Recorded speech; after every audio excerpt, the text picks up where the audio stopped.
ఓం శ్రీ మాత్రే నమః. ఛానల్లోకి స్వాగతం అండి. ఈ వీడియోలో మన గ్రహస్థితిని అనుసరించి ధనుస్సు రాశి వారు ఎటువంటి ఫలితాలను పొందబోతున్నారో తెలుసుకుందాం. ఈ రాశి వారికి జూన్ నెల 9, 10, 11 తేదీలలో జరగబోయేది ఏంటి, ఈ రాశి వారు ఇంట్లో ఎటువంటి శక్తి దాగి ఉంది, ఆ శక్తి ఏ విధంగా బయటికి రాబోతోంది, ఈ శక్తి బయటికి రావడం వల్ల వీరి జీవితంలో ఎటువంటి మలుపు తిరుగుతుంది, అలాగే ఈ సమయంలో మీరు చేసుకోవలసిన దేవతారాధన అలాగే పాటించవలసిన పరిహారాల గురించి ఈ వీడియోలో మనం వివరంగా తెలుసుకుందాం. కానీ అంతకంటే ముందుగా మీరు కనుక మన ఛానల్ ఇప్పటి వరకు సబ్స్క్రైబ్ చేసుకోకపోతే సబ్స్క్రైబ్ చేసుకొని పక్కనే వచ్చిన బెల్ ఐకాన్ నొక్కి ఆల్ సెలెక్ట్ చేసుకుంటే మేము ఇలాంటి వీడియోస్ అప్లోడ్ చేయగానే ముందుగా మీకు నోటిఫికేషన్ వస్తుంది. అలాగే వీడియోని ఎక్కడా కూడా స్కిప్ చేయకుండా చివరి వరకు చూస్తేనే మేమేం చెప్తున్నామో మీకు పూర్తిగా అర్థమవుతుంది. అలాగే మీ ఫ్రెండ్స్ అండ్ ఫ్యామిలీ మెంబర్స్లో ధనుస్సు రాశి వారు ఎవరైనా ఉంటే మర్చిపోకుండా వారితో ఈ వీడియోని షేర్ చేసుకోండి. అలాగే వీడియోని ఎక్కడా కూడా స్కిప్ చేయకుండా చివరి వరకు చూస్తేనే మేమేం చెప్తున్నామో మీకు పూర్తిగా అర్థమవుతుంది. ఇక వివరాల్లోకి వెళ్ళిపోతే ఈ రాశివారు సహజంగానే మంచి వ్యక్తిత్వాన్ని కలిగి ఉంటారు. ఇతరులకు సహాయం చేయడంలో ముందుంటారు. ఇక ఏదైనా పనిని సాధించాలి అంటే అది పూర్తయ్యేంత వరకు నిద్రపోని మనస్తత్వాన్ని కలిగి ఉంటారు. అది ఎంతటి కష్టమైన పనైనా సరే విజయవంతంగా సాధించేంత వరకు పోరాడుతారు. ఈ రాశివారు కార్యదీక్షత కార్యదక్షతను కూడా కలిగి ఉంటారు. మంచి చెడు ఆలోచించాక మాత్రమే మీరు ఏ పని అయినా సరే మొదలు పెడతారు. ఇక ఈ రాశివారి జాతకం ప్రకారం చూసుకున్నట్లయితే వీరి జీవితంలో ఒడిదుడుకులు అలాగే సమస్యలు కూడా అధికంగా ఉంటాయి. కుటుంబ బాధ్యతలను కూడా ఎక్కువగా అనుభవించవలసి ఉంటుంది. వీరి జాతక రీత్యా ఆర్థిక పరిస్థితుల కారణంగా అప్పులు కూడా చేయవలసిన పరిస్థితులు ఎదురవుతాయి. అయితే ముఖ్యంగా కొంతమంది శత్రువుల మూలంగా కూడా మీరు జీవితంలో అనేక సార్లు నిందలు ఆరోపణలు భరించవలసి ఉంటుంది. మీరు చెయ్యని తప్పులకి కూడా నేరారోపణ ఎదుర్కోవలసి ఉంటుంది. అయితే ఈ రాశి వారి యొక్క జీవిత గమనాన్ని బట్టి వారి యొక్క స్వభావాన్ని కూడా మనం అంచనా వేయవచ్చు. పరిస్థితులకి తగ్గట్లుగా చురుగ్గా వ్యవహరించే స్వభావం కూడా ఈ రాశి వారికి లాభదాయకంగా ఉంటుంది. అలానే ఈ రాశి వారు జీవితంలో ఎదగాలని ఎంత ప్రయత్నం చేసినా కానీ వారిని అణగదొక్కడానికి ఒక వ్యక్తి ఎప్పుడూ కూడా వీరి పక్కనే ఉంటారు. అంటే ఎంత ఎదగాలని ప్రయత్నం చేసినా కానీ వీరిని నిరుత్సాహపరిచే వ్యక్తి ఎప్పుడూ కూడా వీరి వెంటే ఉంటారు. అటువంటి వ్యక్తుల మూలంగా కొన్ని సందర్భాలలో అవకాశాలను అందిపుచ్చుకోలేకపోతున్నారు. ఒకవేళ ఎంతో కష్టపడి అవకాశాలు అందిపుచ్చుకున్నా కూడా వాటి వల్ల వీరికి ఎటువంటి ఉపయోగం అనేది కూడా ఉండదు. అయితే ఈ రాశివారు జీవితంలో ఎటువంటి పరిస్థితులు వచ్చినా కానీ పట్టుదలతో మీరు ముందుకు సాగినట్లయితే కనుక ఖచ్చితంగా మీ జీవితంలో అనేక రకాల శుభ ఫలితాలను అందుకుంటారు. ఇక ఈ సమయంలో మీలో దాగి ఉన్న ఒక శక్తి అనేది బయటికి రాబోతోంది. అదే ప్రతికూల శక్తి. మీలో చాలా కాలంగా మీకు తెలియకుండా దాగి ఉన్న ప్రతికూల శక్తి ఈ సమయంలో బయటికి రావడం వల్ల మీరు ఎంతో కాలంగా ఇబ్బంది పడుతున్న అనారోగ్య సమస్యలు కానీ ప్రతికూల ఫలితాలు కానీ అన్నీ దూరం అవుతాయి. ముఖ్యంగా ఆర్థిక పరిస్థితులు మిమ్మల్ని ఎంతో కాలంగా ఇబ్బంది పెట్టిన సందర్భాలు కూడా ఉన్నాయి. క్రమక్రమంగా ఆర్థికంగా దిగజారిపోయిన పరిస్థితులు కూడా చూశారు. ఆర్థికంగా ఎదగడానికి ఎంత కృషి చేసినా కూడా ఎటువంటి ఫలితం కనబడట్లేదు. దానికి కారణం మీ ఇంట్లో దాగి ఉన్న ప్రతికూల శక్తి. ఈ ప్రతికూల శక్తి మీ ఇంట్లో దాగి ఉండడం కారణంగా చాలా కాలంగా మీరు ఎన్నో రకాల ఇబ్బందులు ఎదుర్కొంటున్నారు. ఎన్నో రకాల నిందలు పడవలసి వచ్చింది. అవమానాలు ఆరోపణలు ఎదుర్కొన్నారు. కుటుంబ సభ్యుల మధ్య సఖ్యత కూడా లేదు. అలాగే ఆర్థికంగా కూడా దిగజారిపోతున్నారు. ఈ విధంగా ఎన్నో రకాల సమస్యలు ఎదుర్కొన్నారు. దీనికి గల కారణం మీ ఇంట్లో ఉన్న ప్రతికూల శక్తి. ప్రతికూల శక్తి అంటే నెగిటివ్ ఎనర్జీ. ఇది ఏ రకంగానైనా సరే మీ ఇంట్లోకి ప్రవేశించి ఉండవచ్చు.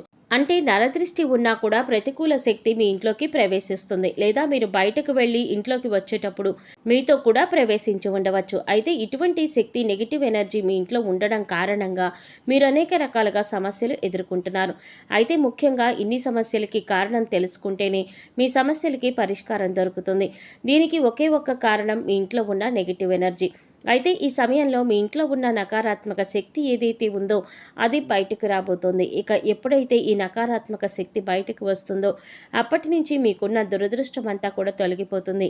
మీరు ఎదుర్కొంటున్న సమస్యలన్నింటి నుంచి కూడా మీరు బయటపడతారు. అయితే ఈ సమయంలో మీరు చేయవలసిన దేవతారాధన అలాగే పాటించవలసిన పరిహారాల గురించి తెలుసుకుందాం. ఎప్పుడైతే మీ ఇంట్లో నుంచి నకారాత్మక శక్తి బయటపడుతుందో అప్పటి నుంచి మీరు ఈ సమయంలో ఉదయం సాయంత్రం కూడా ఇంట్లో ధూపం వేయండి. అలాగే ఒక మట్టి పాత్ర తీసుకొని దానిలో రాళ్ల ఉప్పు వేసి పైన చిటికెడు పసుపు చిటికెడు కుంకుమ వేసి ఒక 10 నుంచి 15 మిరియాలు ఉప్పు పైన వేయండి. ఇలా వేసిన మట్టి పాత్రను 2 చేతుల్లో పట్టుకుని అన్ని గదులు తిరగండి. అలాగే తిరిగినప్పుడు ఇంట్లో ఉన్న నకారాత్మక శక్తి బయటకు వెళ్ళిపోవాలి అని సంకల్పించుకోండి. తర్వాత మట్టి పాత్రను తీసుకువచ్చి హాల్లో ఎక్కడైనా మూల పెట్టేయండి. మర్నాడు ఉదయం లేచి ఆ ఉప్పును ఏదైనా పారే నీళ్ళల్లో పడేయండి. లేదా ఏదైనా చెట్టు మొదట్లో లేదా బయట వాష్ ఏరియాలో వేసేసి నీళ్లు వదిలేయండి. తర్వాత కాళ్ళు చేతులు కడుక్కొని ఇంట్లోకి రండి.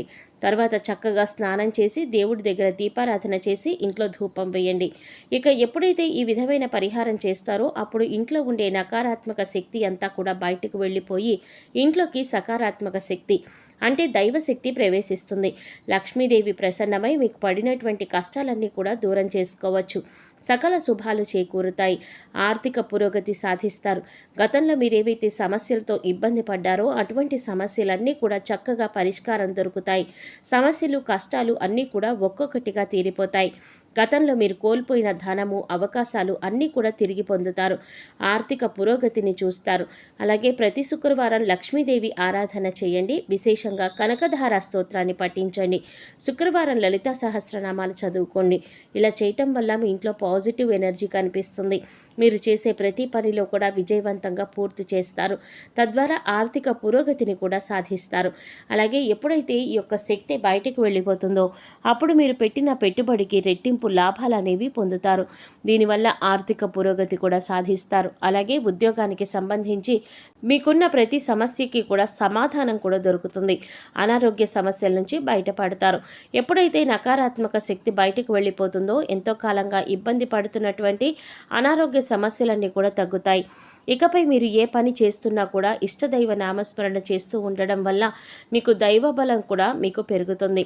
అంతేకాదు మీరు వంట చేస్తున్నా లేదా జర్నీ చేస్తున్నా అలాగే ఖాళీ సమయంలో కూడా మీరు మీ ఇష్టదైవ నామస్మరణ చేయడానికి ప్రయత్నించండి. ప్రతిరోజు దీపారాధన చేయండి. రోజుకొకసారి ధూపం వేయండి. అప్పుడు ఎటువంటి నకారాత్మక శక్తి ఇంట్లోకి ప్రవేశించదు. వీలైనంత వరకు దాన ధర్మాలు చేయడానికి ప్రయత్నించండి. మూగ జీవాలకు పశుపక్షాదులకు తాగడానికి నీరు తినడానికి ఆహారాన్ని ఏర్పాటు చేయడం వల్ల గత జన్మలో మీరు చేసిన పాపకర్మల యొక్క దుష్ఫలితాలు అన్నీ కూడా తొలగిపోయేందుకు అవకాశాలు ఎక్కువగా ఏర్పడతాయి.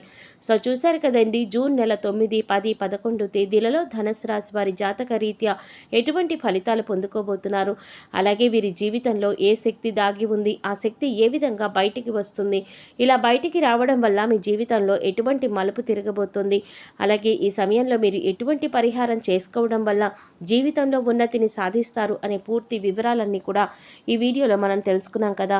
ఈ వీడియో మీకు నచ్చినట్లయితే లైక్ చేసి మీ ఫ్రెండ్స్ అండ్ ఫ్యామిలీ మెంబర్స్లో ధనుసు రాశి వారు ఎవరైనా ఉంటే వారితో మర్చిపోకుండా ఈ వీడియోని షేర్ చేసుకోండి.